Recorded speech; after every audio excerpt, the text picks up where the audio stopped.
So we did it in 3 16-hour days. We actually finished in 47 hours and 22 minutes. Wow. And then we drove the car to Nashville, Tennessee, and I think I placed 5th in the autocross that year with that car. Wow, that's cool. And then proceeded to race it. We ended up doing 4 of those projects. The second one was a 72 Corvette that was extremely competitive. Okay.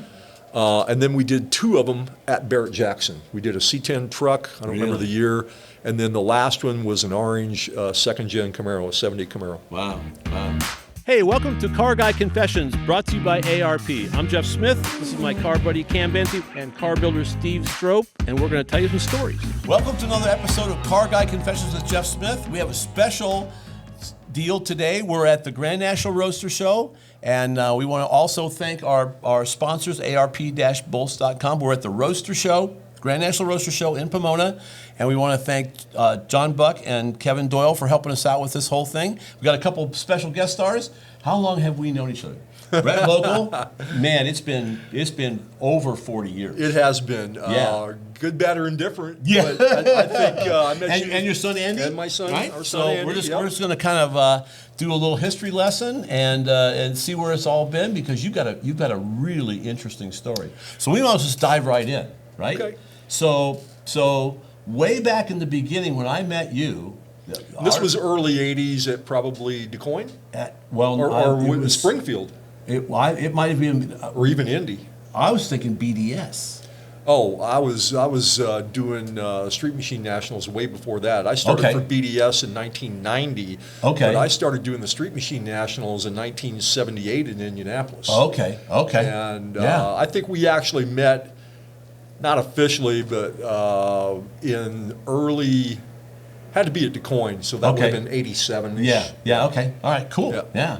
So you've been doing this a long time. When did you build the Mustang? Well, actually, what was your first car at the Nationals? Okay, so the first car I took to the Street Machine Nationals of any note, first magazine car, was a 1970 Mustang with a tunnel ram and a pair of Predators and a 460 big block in it. Wasn't tubbed, anything like that. Cam Benty and Pete Pasteur shot that car. For Popular Hot Rodding. For Popular Hot Rodding. Okay. It was on the cover of the magazine. Really? In 83, 84, something like that. Wow. And then I built a series of Ford Fairmonts. The last one with the blown injected motor got a little bit of magazine coverage. And then I started the car that's here at this show, the Pro Street car, the air suspended car. Right. In 93, finished it in 96. Okay. And debuted it the last couple days of the Hot Rod Power Tour in Chicago and Detroit. Okay. Had a few problems, took it back, fixed it, and the real debut was at the Carcraft Street Machine Nationals in 96 in DuQuoin. In DuQuoin, okay. Yeah, and that was when they had the Pro Street area up on the grass area. Sure. And they had all these 2x4s and plywood laid out for all these low cars to get over. Everyone with ground clearance like this, right? Right, and they're all sitting in line. It was 100 and some odd degrees. Everybody was overheating. I just drove around them and aired the car up and crawled up over the curb, and everybody lost their mind.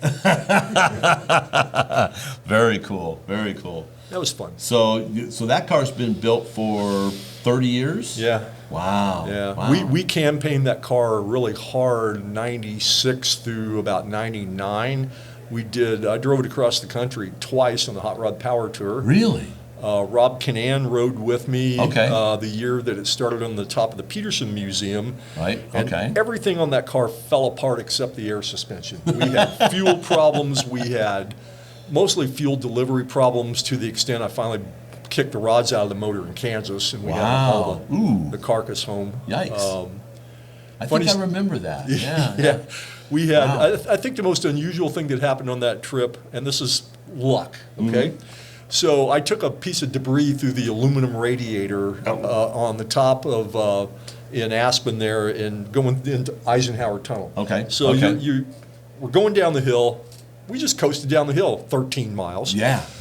And we get off at our exit in Denver, and I roll to a stop in the parking lot of the Denver Aluminum Radiator Repair Company. How fortuitous was that, right? And this was a Sunday night, and they were closed until Monday morning. We took everything apart Sunday night at the hotel in the parking lot, and I'm on their doorstep at 7 o'clock in the morning please fix my radiator. Yeah, They charged me $10. $10. Wow. And we were back on the road. Yeah, so I've been the beneficiary of a lot of good luck, not only with building cars, but in business and family and everything else.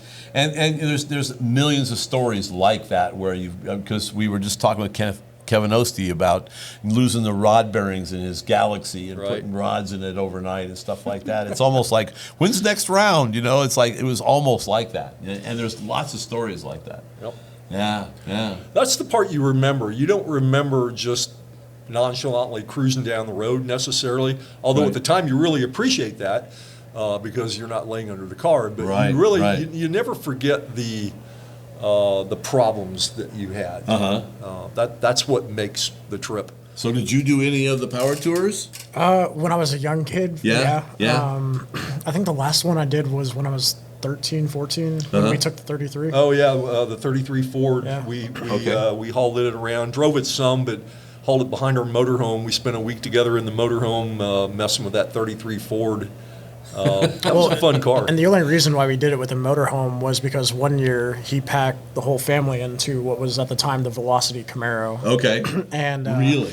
We spent Sharon and him and his sister for 10 days or a week or 10 days or whatever, and I mean it looked like sardines. I bought a 45-foot motorhome the next week. And no one was murdered. No one was murdered. we all survived. That sounds like a lot of fun. Yeah, the kids were probably, I don't know, 5 and 8, maybe something like that. So they were small enough they could fit in the back seat of an early Camaro and survive that. But I remember my daughter Sarah falling asleep and falling over, hitting her head on the roll cage. Oh, and then she was crying, and I went and bought a motorhome the next week. One of my favorite hot rods, by the way, that Monaco Windsor motorhome. We used that thing a lot the next 10 years, going to shows and races, because I could take everybody with me. You know, sure. Yeah, that was fun. So on the business side, you started with BDS, correct? I did work for BDS, but I actually started with a company out of Florida named World of Performance. Okay. And I was a tech rep for MSD and Autometer. Okay. On the NHRA drag racing circuit for 87, 88, and 89. Okay. So, you know, I learned that whole deal from guys like Jeep Worthen at Autometer and Jim Cozy at B&M. And ironically, years later, I guess now it's probably been 10 years ago, I hired Jim Cozy as new business development director at Ridetech. Okay. And I just talked to him yesterday afternoon. Yeah. Excellent. And, you know, Jim's been in the business Forever. Right, exactly. Yeah, great guy. Makes us look like pikers, right? Oh, Young guys. Yeah, exactly. And then I went to work in the spring of 1990 for blower drive service, and I was just actually walking around with Lance Railsback most of the afternoon. Really? Yeah. Really? Yeah. Excellent. So Craig Railsback. He passed away a couple of years ago. But Lance is still around. Great guy. Loved working for the Railsbacks and BDS. Craig was Obi-Wan Kenobi. Obi-Wan Kenobi. Help me, Obi-Wan Kenobi. You're the one that can help me. John Meany gave him that name. Yeah. And I was fortunate enough to be in on the early development of digital fuel, electronic fuel injection. Electronic fuel injection, sure. John John Meany's DFI system. Yeah, exactly. I remember one time we were dynoing Jim Ewing's motor. For the Studebaker? Yeah, a 400 and some odd cubic inch Rodeck motor. Yeah. And we had this thing on the dyno, and we couldn't figure out why it wasn't making any horsepower, and they thought there was some kind of air reversion in the intake. So Craig loosens up all the bolts on the injector hat, and this thing is at 8,000 RPM, full song, making 1,000 horsepower, and he goes in the dyno room and just lifts the hat off there and sticks his head in the intake to see what the air and fuel is doing. I'm like, you're That's not recommended procedures, by the way, but you know, you do learn some things. He did. Yeah. Wow. He learned it. Wow. And, that was very impressive. So then, how did your business start? So I went to build a new car at the end of '92, and I found this Pro Street Mustang project in Pigeon Forge, Tennessee, at the Shades of the Past show. Guy out of Kingsport, Tennessee, had started it. He'd already stretched the wheel wells. He already had the tubs in it. but that was about it. Okay. And I spent a lot of time driving up and down the road the previous, 5-6 years, watching semis go down the road, and I'm watching their axles do like this, and I'm watching the bodies do like that, and they all had air springs under them. Okay. And in addition to that, I wanted something that rode really low, but I got really tired of replacing header gaskets, exhaust systems, all this stuff. Oil pans. I wanted, and oil pans. I wanted something that was ride height adjustable. And I played around a little bit with some hydraulics where I actually pulled the car down on the springs. I was going to use a fake clutch pedal to pump up the ram. Dismissed that, and I went and got a pair of air springs from the local truck repair shop and stuck them in the front suspension and put some air in it, and front end comes up. All right, yeah, that'll work. That'll work. That'll work.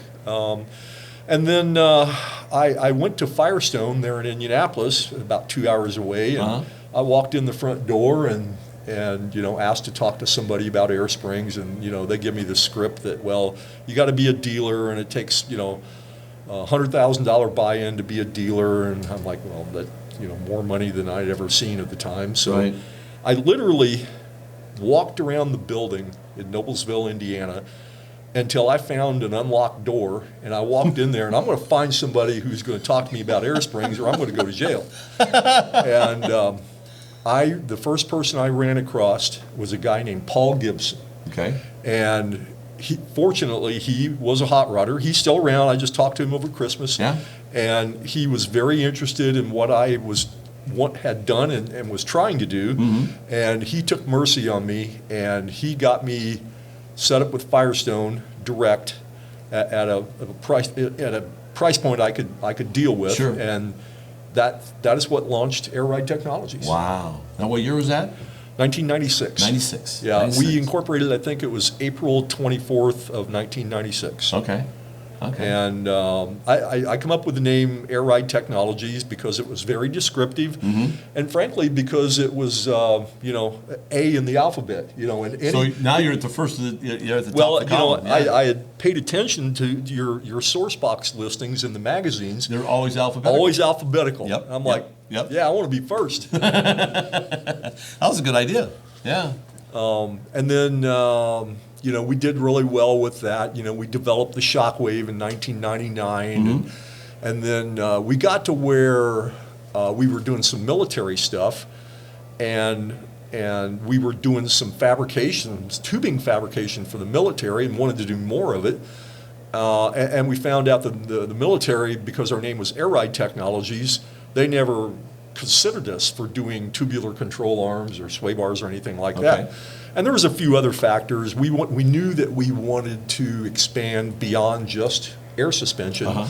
So in, I think it was 2008, we started transitioning to the Ridetech name. Ridetech, yeah. And boy, I got a bunch of resistance internally from that. Yeah. Wow. Well, we had invested 12 years in branding on Airide Technologies, and now we're just going to apparently walk away from that and go to Ridetech.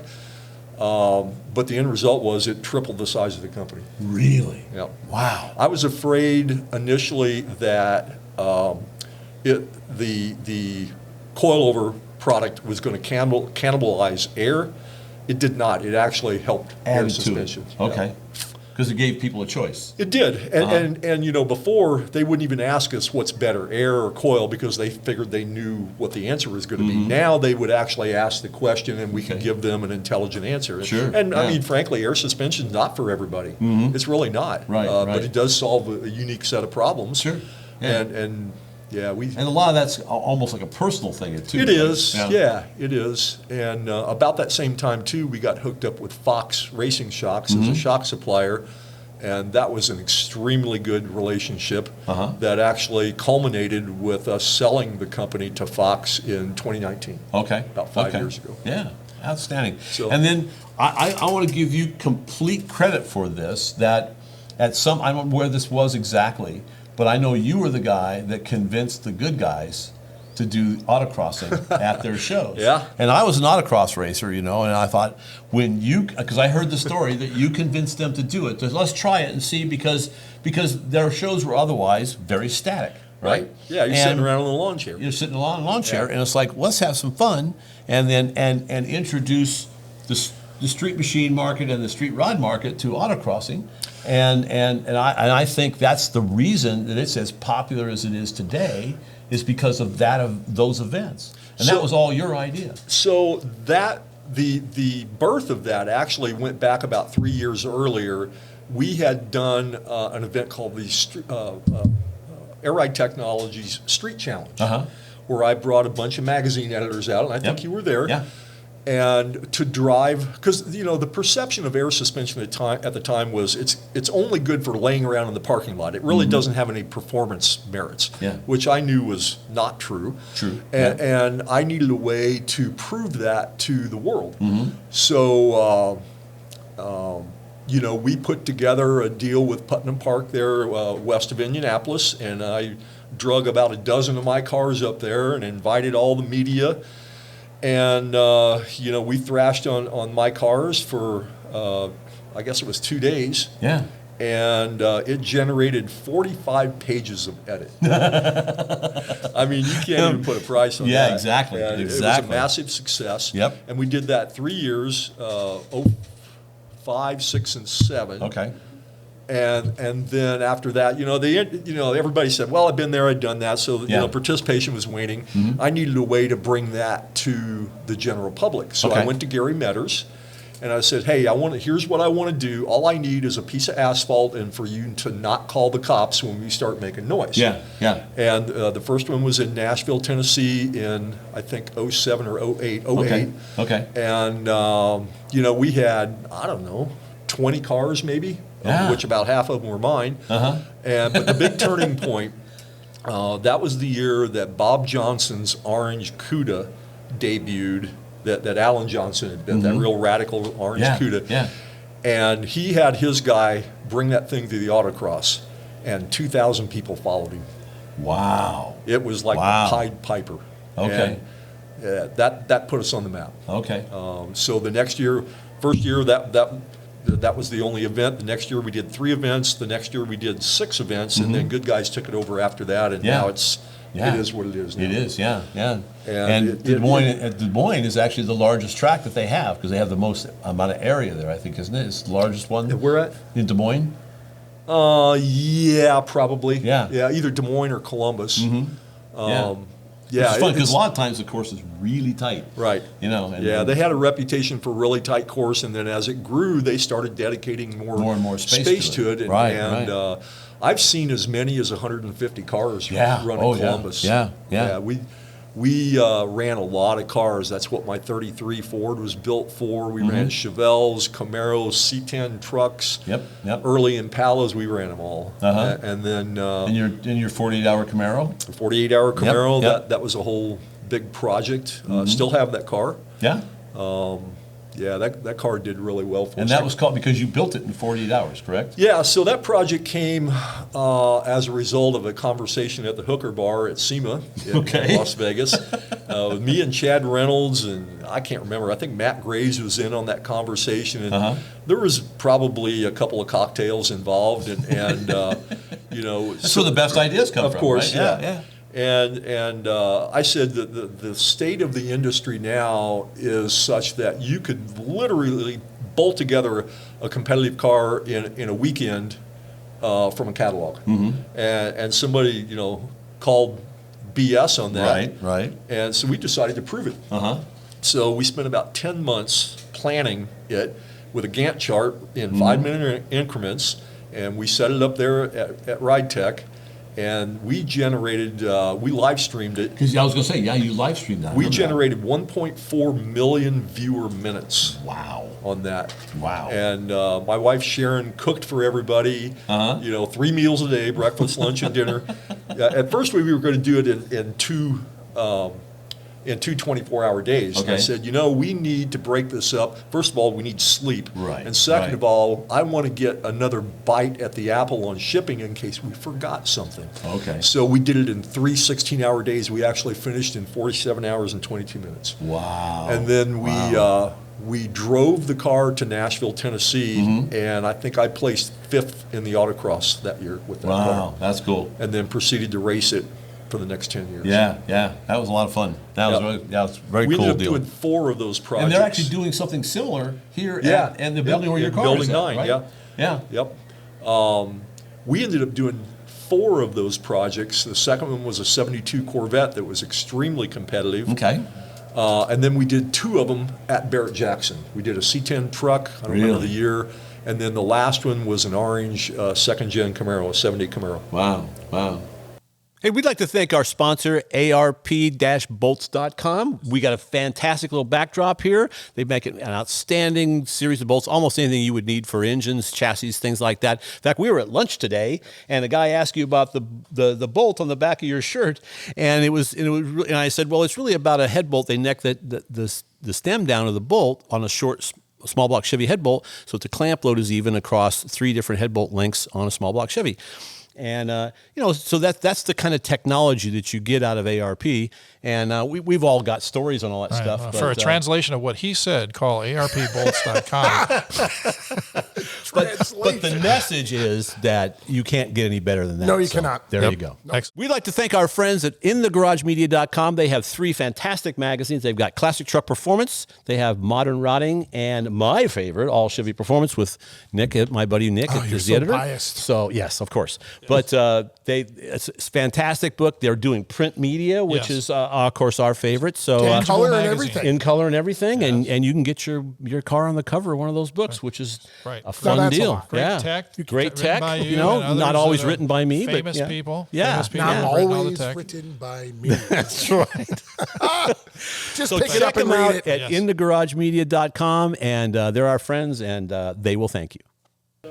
So we went to the Texas heat wave one year. It was 105 degrees, and we drove one of our S10s down there, and during the course of the event, 2 or 3 days, whatever it was, we basically cut the truck in half and installed this road grader kit, and then drove it home. Yeah. And Well, then there was another event at Holley's. I don't think they even called it the LS Fest yet, and they had an engine swap contest. Yes. And at the end of this, taking a small block Chevy out and then putting an LS motor in, and these guys from Iowa won that contest. Justin Dermody. Yeah, Justin Dermody. Yeah. And then you said, hey, I've got a suspension system. You totally made this up on the spot. Yes. You said, if you guys can, what'd you give them? 12 hours? No, 10? I just said put it on as fast as you can. could. And we went out and drove the vehicle around the autocross. Right. And we did a before and after video. Yeah. We shaved 24 seconds off their autocross lap. And those guys cheated that thing up so bad on the engine swap part of yeah. it, because I was doing the story, right, and they were up against these other guys. These other guys screwed up really badly, and they killed themselves is what they did. But these guys had done their homework. 19 times they practiced. Yeah. When they blew the whistle to start, the front end fell off that Fell car. off the car. Literally it was fell off the car. It was like 5 seconds. I'm watching this, right? And so it literally falls off the car, and they pull the motor out, and instantly something didn't seem right to me. I couldn't figure out what it was until later on. They yanked the motor out, and the transmission's in the car. It's an automatic, and it's just sitting there. I go. And I realized later what was going on. They had bolted the transmission to the car so they didn't have to worry about putting a jack underneath it. That's how prepared they were, right? And that was one of about 50 things that they did to make that swap. Oh boy! And I don't forget, it was what was the time? It was 30 minutes. Yeah, some ridiculous amount of time to like swap this 30 motor minutes. out. And the other guy, they quit after an hour. Yeah. The other guy, they knew they couldn't compete.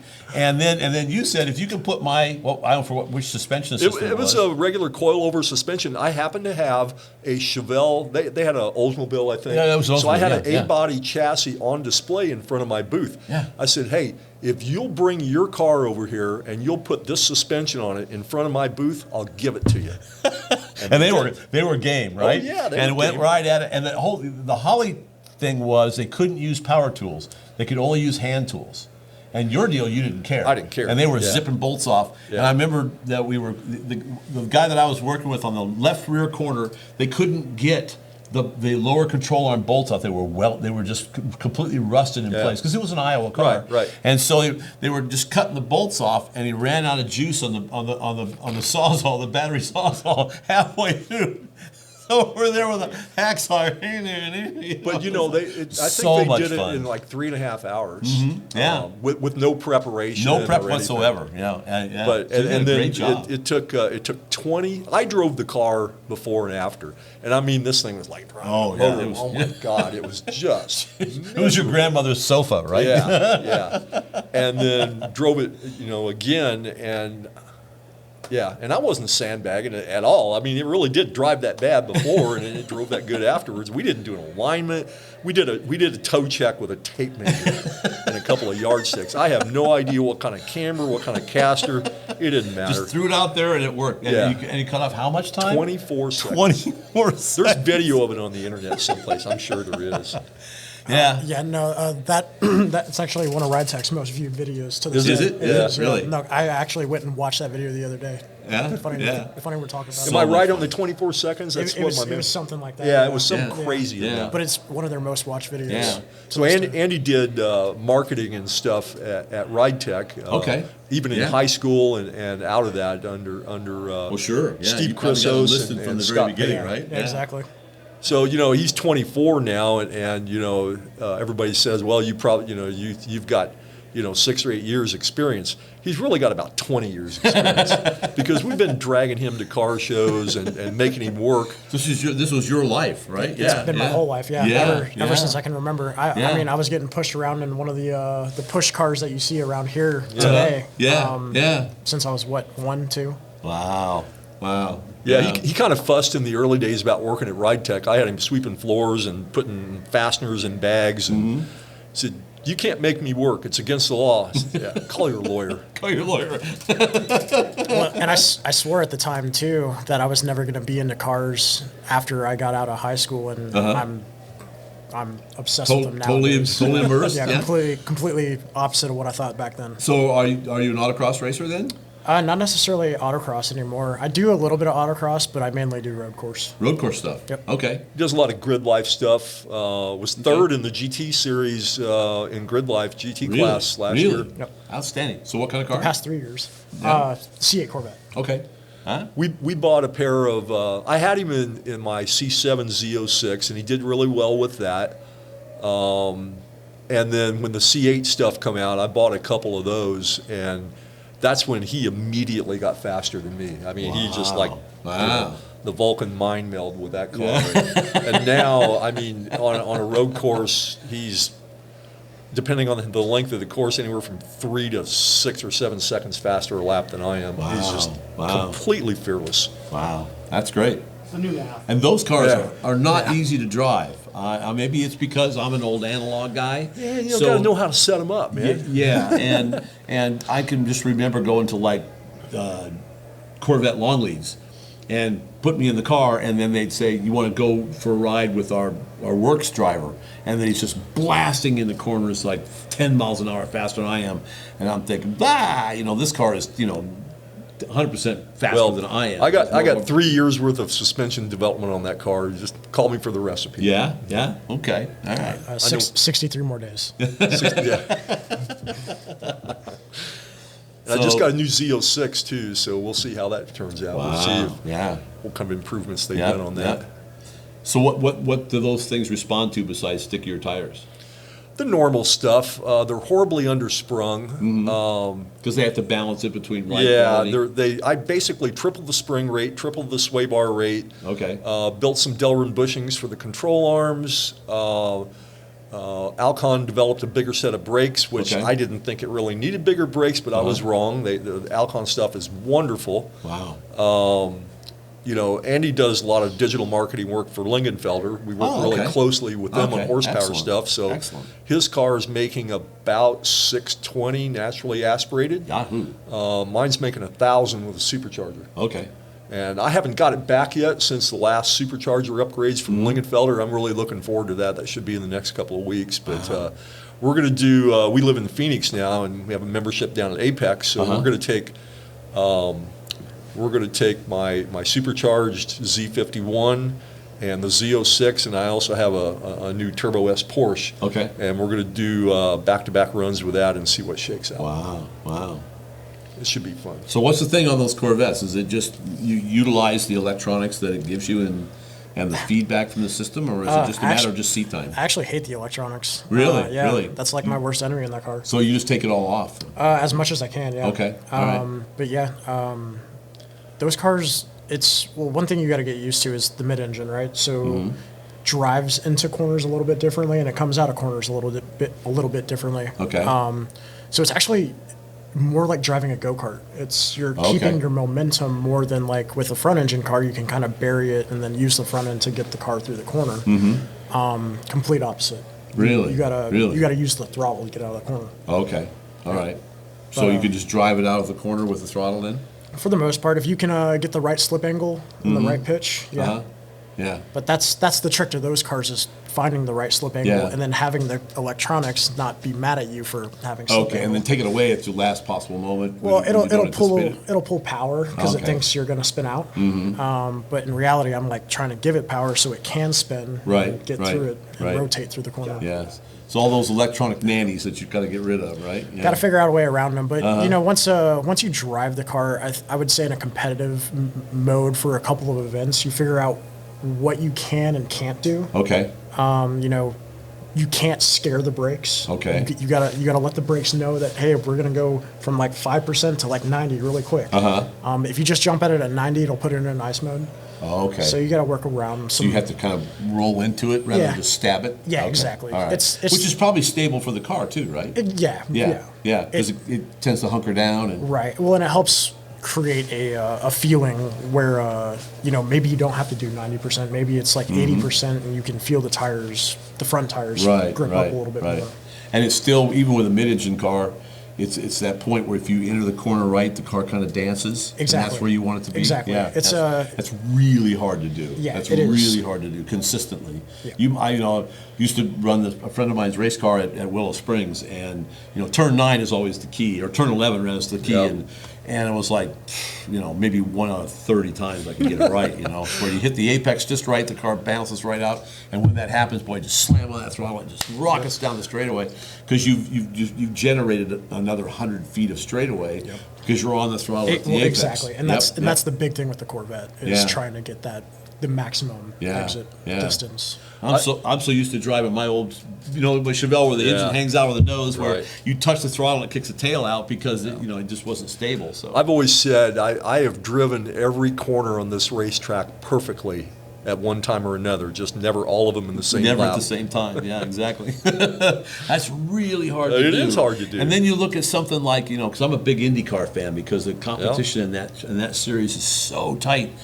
And then you see a guy like Jimmy Johnson come out there. No, he didn't do it last year, but the year before. Yeah. And those, on a road course, he was basically a rolling roadblock. Yeah. He was just in the way of everybody. Yeah. But on the circle track, 'cause we went last year, not last year, but the year before, to Iowa, and he almost won that race. Yeah. So on an oval, he knew what to do, right? And he was putting that thing in on the high side, coming to the corners. It's like, oh man, he's up there where nobody else is, but he knew. It's certainly a different discipline. We found, especially in the Optima series, where they have both road course and autocross disciplines, a really good road course guy is typically not a good autocrosser. Exactly. And he found that out. And the opposite is true too. Yes. Because I'm a fairly decent autocross racer. Yep, same here. I suck at road course. Well, I can't process. I'm just the not speed. very good at it. I can't process the speed fast enough. I can't either. I'm on the brakes too soon, and then too late on the corner exit. So, But he went to Road America in my car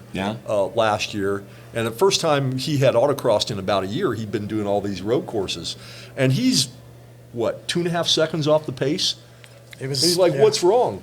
And we look at his video, and I'm like, "You're missing cones by feet, not inches. You're driving it like a road course." It was embarrassing because I overlaid it with my buddies, and it looked like I was driving drunk. Really? It looked like, because I was trying to drive it like a road course, right? I was taking as much room on the outsides as I could, and it literally looked like I was drunk compared to what he was doing. Going way wide and stuff. Where you If didn't Mary have to. Posey would have been there, she'd have slapped you. Yeah.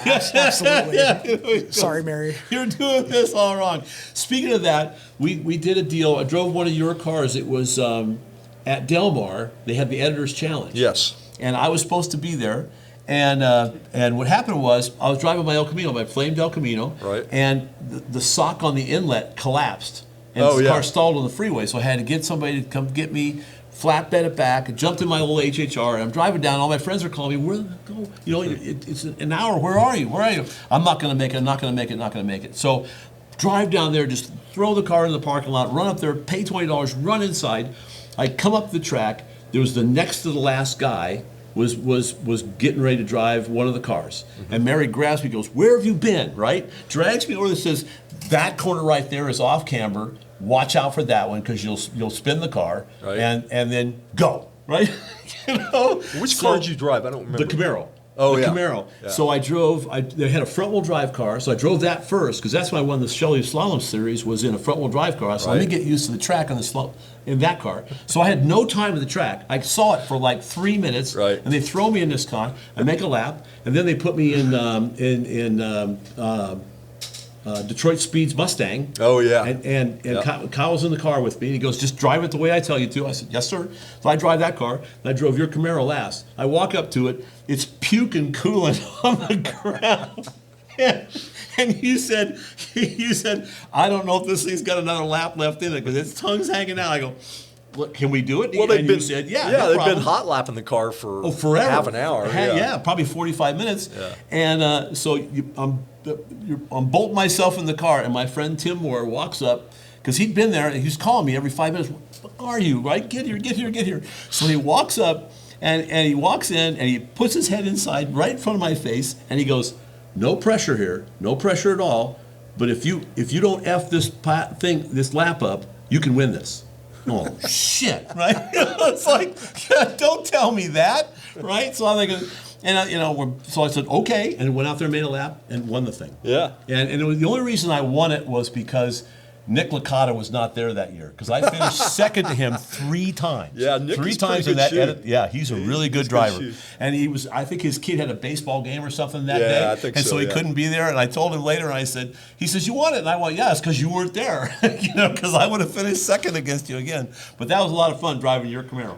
You know, I Yeah. think that was the same year I actually won the pro class with that Camaro. One of the few times I was able to beat Kyle Tucker. Uh-huh. And Was that the year it had the 7.5-inch clutch in it?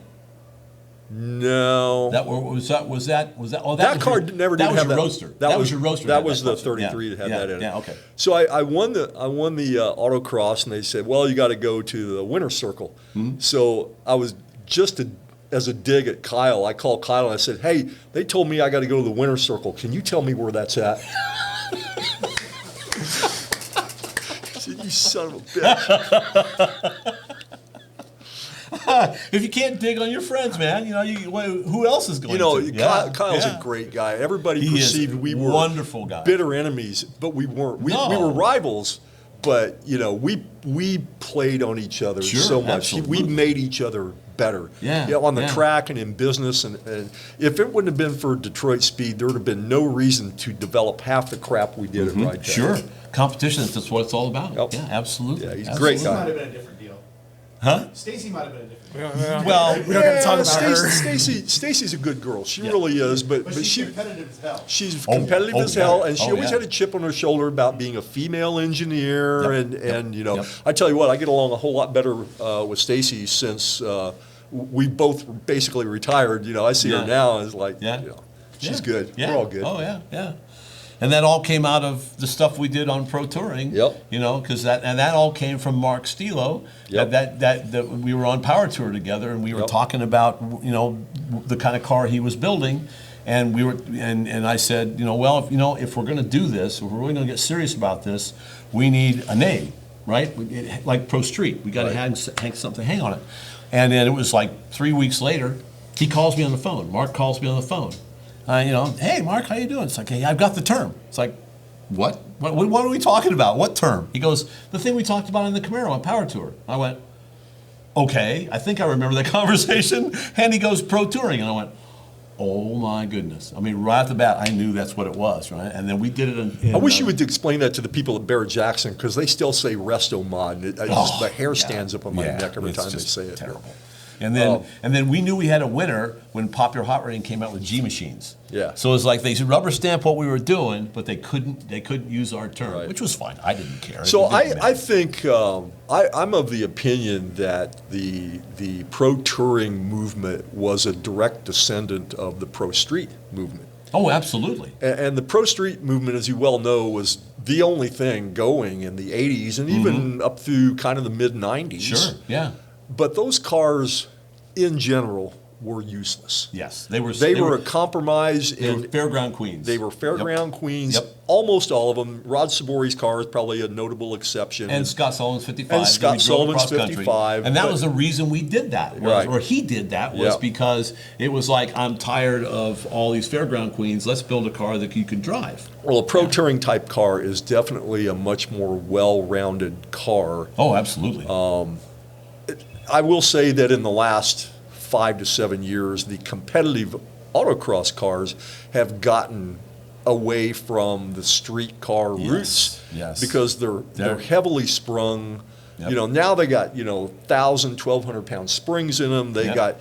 got shocks with a 400 pound 0 point in them. They got And splitters, big and tires, aerodynamic loads, yeah, and they're low speeds. They're definitely race cars Yep. now. Yep. But when we started doing it, a well set up autocross car was also a well set up touring car. Yep. And Yep. BFG kind of pushed it over the edge by developing the Rival and some And the really soft Rival compound X tires. stuff. Yeah. That's when we had to start building stiffer spindles and going with bigger sway bars and bigger springs and more rebound on the shocks. And Yep.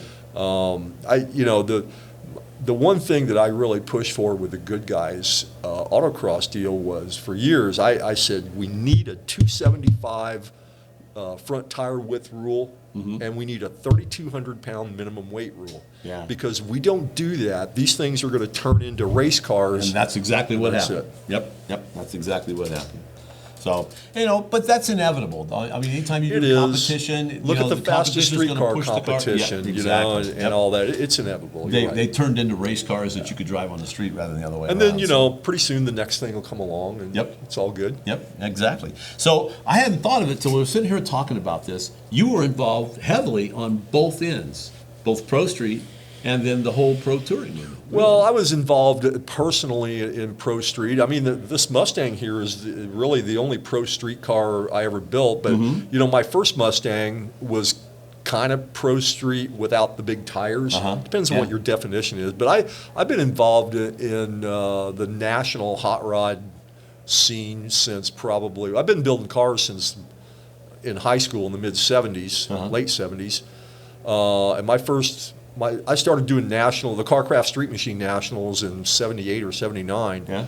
And had a car there all through the 80s and early 90s until I got too busy with BDS and then with airide technology. Yeah, So yeah. I've been on the scene for a while. Yeah, cool.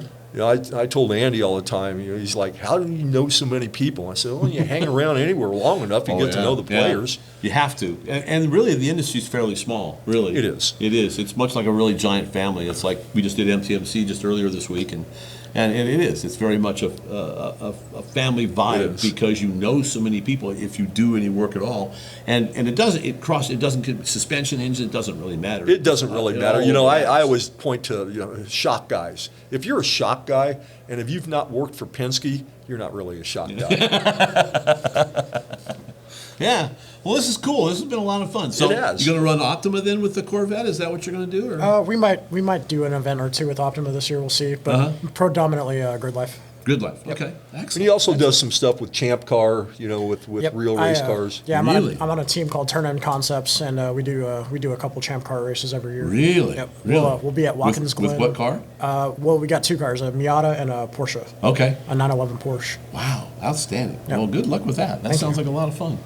Well, thanks for coming in here. This was a lot of fun. Thanks for You guys having really us. helped us out and everything. Yep. If you like what we're doing here, we want to. Well, first of all, we want to make sure and recognize our sponsor, arp-bolts.com. I'm sure you've got probably on all Absolutely. your cars, right? They treat us really good on that Yeah. stuff.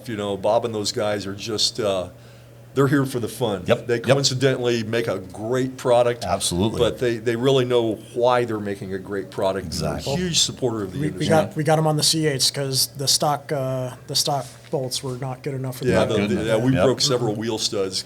Really? Oh, that's Until- not good. No, That's not good. no, That- that- you don't, that those are the kind of sucks out failures you loud. don't want to have. So, Shout out ARP.